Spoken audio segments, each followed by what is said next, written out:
Hey my lovely YouTubers, it's me Morgan Tracy J today with a new YouTube video about a question I get so many times on my Periscope, my Instagram, my Facebook, Snapchat. I get this question like crazy, and so I want to go ahead and answer it. Do you have a man? No, I do not have a man. Also, this is not an engagement ring. This is a celibacy ring, okay? So, anyways, just to throw that out there, I do not have a man and I'm not engaged. This is just a celibacy ring. I've been single for over a year and I've been celibate for over a year.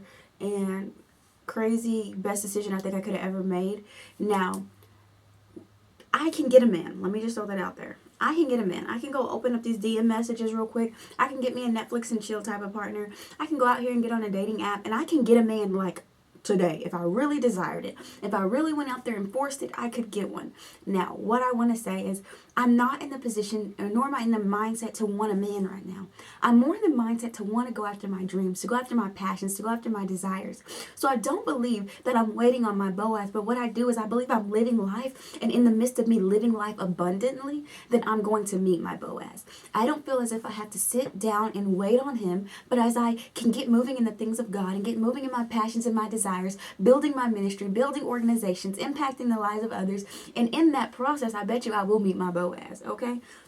So what I want to say is singleness is not a plague, but actually singleness is a time to get you together. It's actually to get your mind away from the dating sites, get your mind away from the next dude you're going to date, and it's actually to date yourself. It's actually to love yourself, to love your uniqueness, to love your quirkiness, to love everything about you. If you're an introvert, if you're an extrovert, if you love to go dancing, if you don't, if you're like a bookworm, to fall in love with you, to fall in love with the true essence of you. Because I always realized that when I truly would embrace the essence of God, I always got to know more of myself because God lives within me.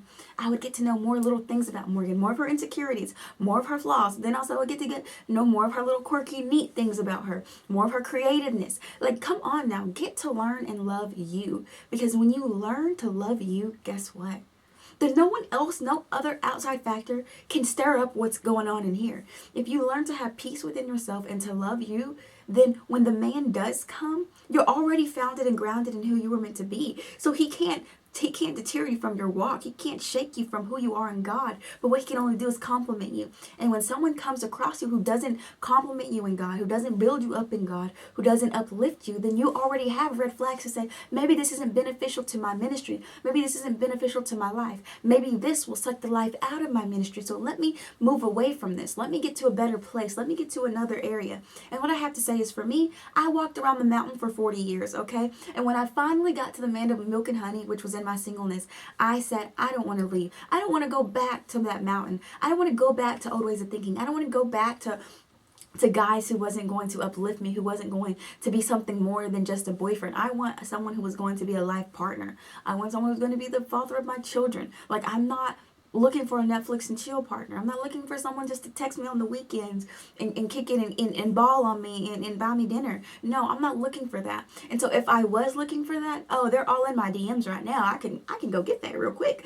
But I'm not looking for that. I'm looking for something bigger and deeper. And so I am single and I don't have a man, but I choose to not have a man because I truly haven't came across someone that spiritually stimulated me, that just made me like, yeah, I haven't came across that since I've been single. And so I've been pursued a couple of times, but it's just not there. There's not that connection. And so what I have to say is, for you out there, if you are single or if you are trying to figure out how to get out of this rut and quit waiting on your Boaz, just start living, start pursuing the things you love. If you love music, if you love writing, if you love YouTube, whatever it is you love, start doing those things. And the more you do it, the more your life will become fulfilled. And you won't feel like you need a man to fill that void, but what you will feel is, oh, I want one to complete me. You won't feel like, oh, I need you to come fill this void of loneliness and insecurity and I feel ugly when I don't have a man. And no, it ain't gonna be about that. You're gonna love yourself so much, and then you're gonna say, hey, you're a good choice. Like, you're a really good guy, and I see your heart, and you're such a good. I would not mind to be something more with you. I wouldn't mind to be a girlfriend. I wouldn't mind to be a wife. Like, come on, that's when we use our wisdom. That's why God gives us wisdom. He gives us the spirit of discernment. And so for me, as a single woman right now, I'm not looking for Boaz. I'm not looking for Mr. Right or whatever we want to call him.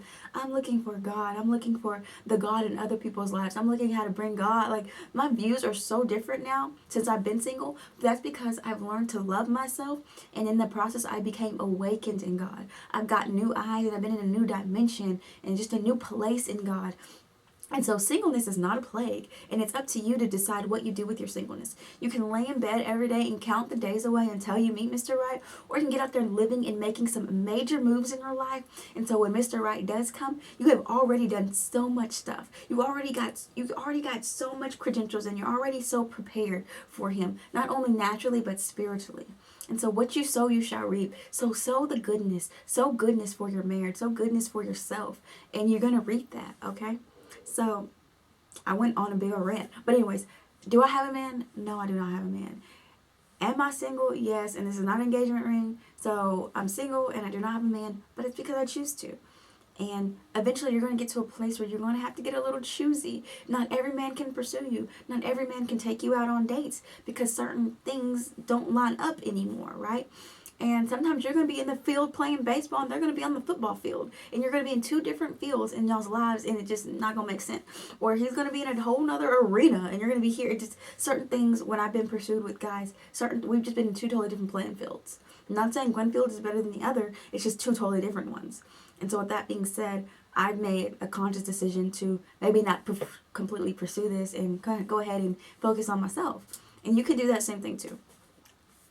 Went off on another rant. Anyways, I got tired. I hope this video helps you. I hope this motivates you and understand that singleness is not a plague. And to all my single ladies out there, you the bomb. Get it. Get it. Get this money, get this faith, get this life, get these passions, get these desires. And be sure to like, subscribe, and comment. Morgan Tracy J. Morgan Tracy J.